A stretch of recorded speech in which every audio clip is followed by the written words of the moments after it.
అక్షయ్ అవనీని తీసుకొని ఇంటికి వస్తూ ఉంటాడు. అది చూడగానే అక్కడ ఉన్న వాళ్ళందరూ అయితే ఒక్కసారిగా షాక్ అయిపోతూ ఉంటారు. ఇంతలో అక్కడ ఉన్న పార్వతి మాత్రం అవని దగ్గరికి వెళ్ళి, "ఎందుకు వచ్చావు? మళ్ళీ మా ఇంటికి ఏం చేయడానికి వచ్చావు? నువ్వు మర్యాదగా బయటికి వెళ్ళిపో. మా ఇంట్లోనికి రావడానికి నీకు వీలు లేదు" అని చెప్పేసి అయితే తిడుతూ ఉంటుంది. ఆ మాటలు వినగానే అక్కడ ఉన్న ఆరాధ్య మాత్రం, "అమ్మ రాలేదు, నాన్నే తీసుకొని వచ్చారు.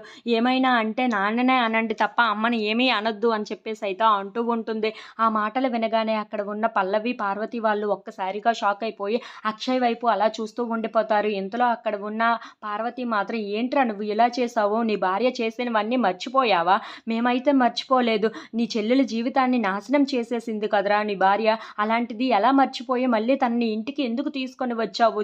చెప్పురా" అని చెప్పేసి అయితే అంటూ ఉంటుంది. ఆ మాటలు వినగానే అక్కడ ఉన్న అక్షయ్ మాత్రం ఏమీ మాట్లాడకుండా మౌనంగా చూస్తూ ఉండిపోతాడు. ఇంతలో అక్కడ ఉన్న పార్వతి మాత్రం, "ఏంట్రా అలా మౌనంగా ఉండిపోతున్నావు? నువ్వు ఎందుకు అవనిని మళ్ళీ ఇంటికి తీసుకొని వచ్చావు? మర్యాదగా దాన్ని ఇంట్లో నుండి బయటికి వెళ్ళమను" అని చెప్పేసి అయితే అంటూ ఉంటుంది. ఆ మాటలు వినగానే అక్కడ ఉన్న అక్షయ్ మాత్రం, "ఈరోజు ఆరాధ్య బర్త్‌డే కదా!